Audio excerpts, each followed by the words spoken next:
Hi everyone, this is another fire related exercise, so adult supervision would be required.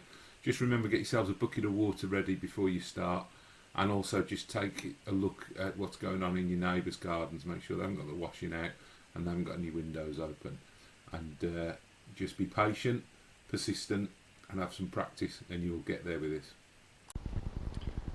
Hi folks, right, I'm going to do a little bit of a run through on firelighting without using matches or normal means. So we're going to use magnifying glasses, fire seals, things like that. I'm just going to quick run through with the bits of kit that I've got, and again maybe give you a couple of ideas on how you could improvise on it. First up, I've got a magnifying glass, just traditional looking magnifying glass. Picked this one up, I think it was from a car boot sale or something like that, and it's absolutely brilliant. But there's quite a lot of other places where you can get a magnifying glass or a lens that'll do the job. So you may have noticed on some compasses that you can get that there's actually a magnifying glass there, so that's something else that you could potentially use. Or if you've got one of these torches, I love these, they're great, where you can actually slide them in and out and focus the beam. You can actually just unscrew the end of that, and that gives you a magnifying glass in the end of there. So we're going to have a little play with a couple of them and see what we can do. This one here, I salvaged this off an old projector that was going in the skip. So one of those projectors that will link up to your computer.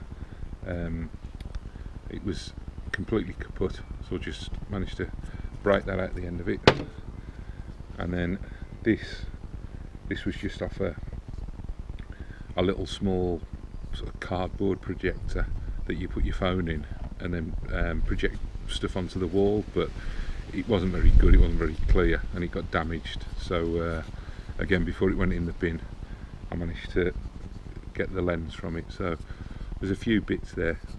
Obviously don't go taking your parents' best camera or things like that to bits, ask first. But if you've got a pair of binoculars, sometimes you can just take one of the lenses off the binoculars quite easily without causing any damage. What I've got here is birch bark, and there's a couple of different types of birch that are about.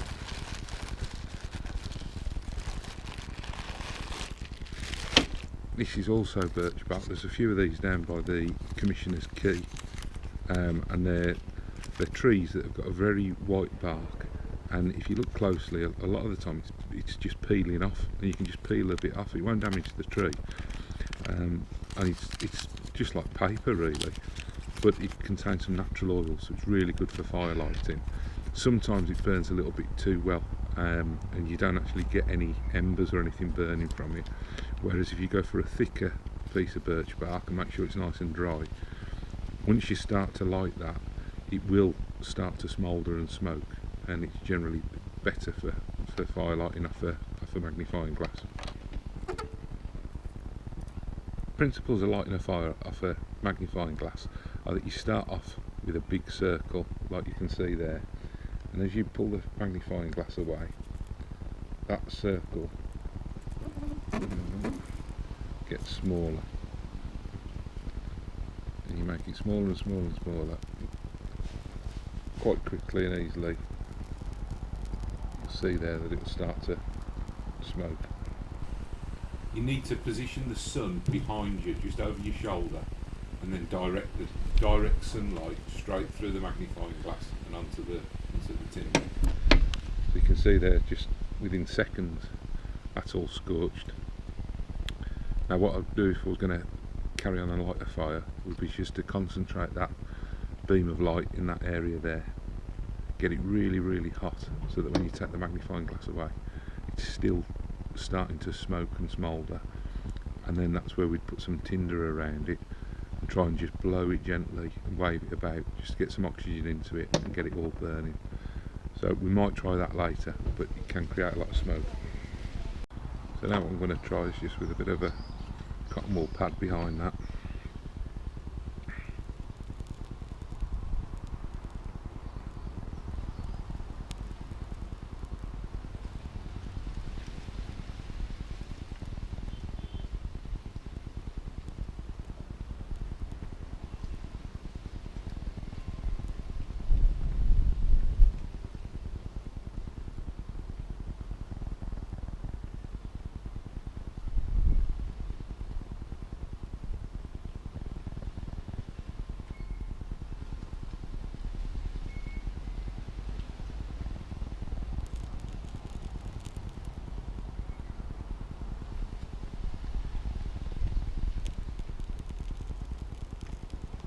We're going.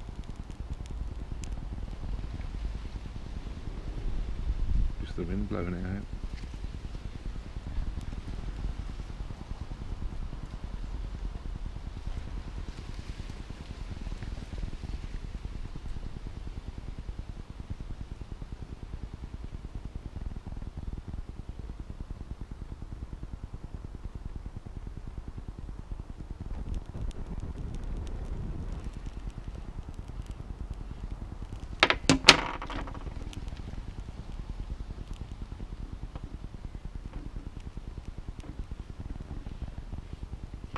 Okay, there you go. We've got fire. Don't know whether you're picking that up on the camera, but just chucked it in there so it burned my hands. And as you can see straight away, just from a little bit of cotton wool on the back of it.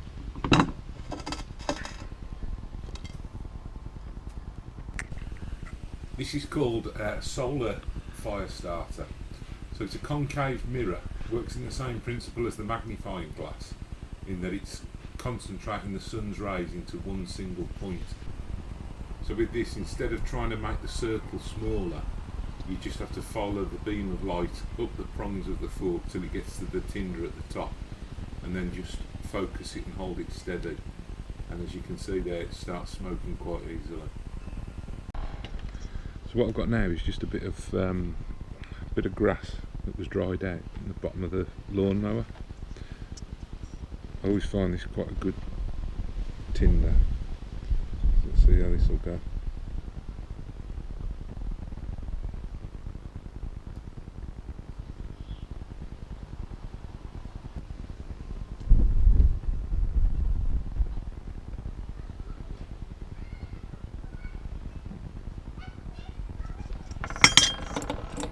What I'm doing there is to take the ember and put it inside a cotton wool pad and then just blow on it gently.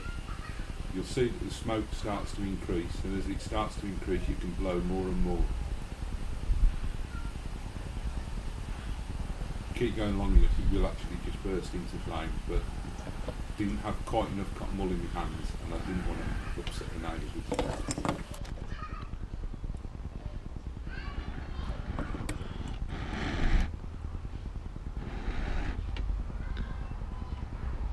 Pretty much there, that is. That would go with a few extra blows, but I'm conscious I don't want to make too much smoke and upset any of the neighbours, so.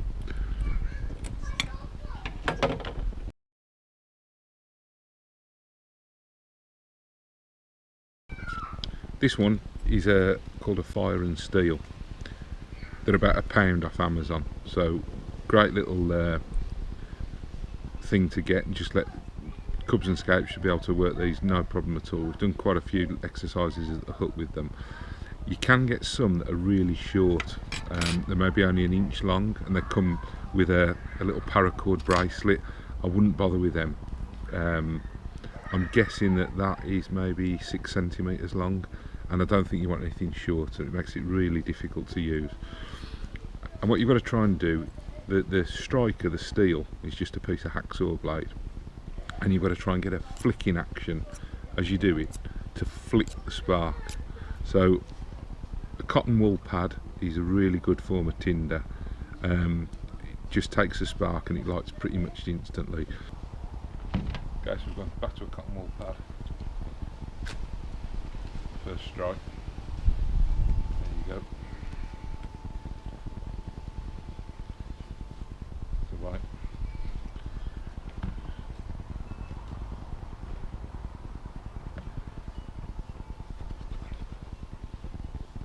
So again, if you're going to get something for the Cubs and Scouts to have a play with, cotton wood pads do make life really easy.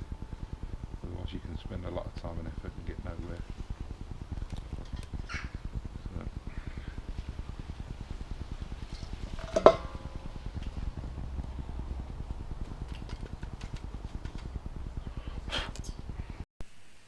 If you're going to order one of these off online, just check the pricing of them and check the delivery time.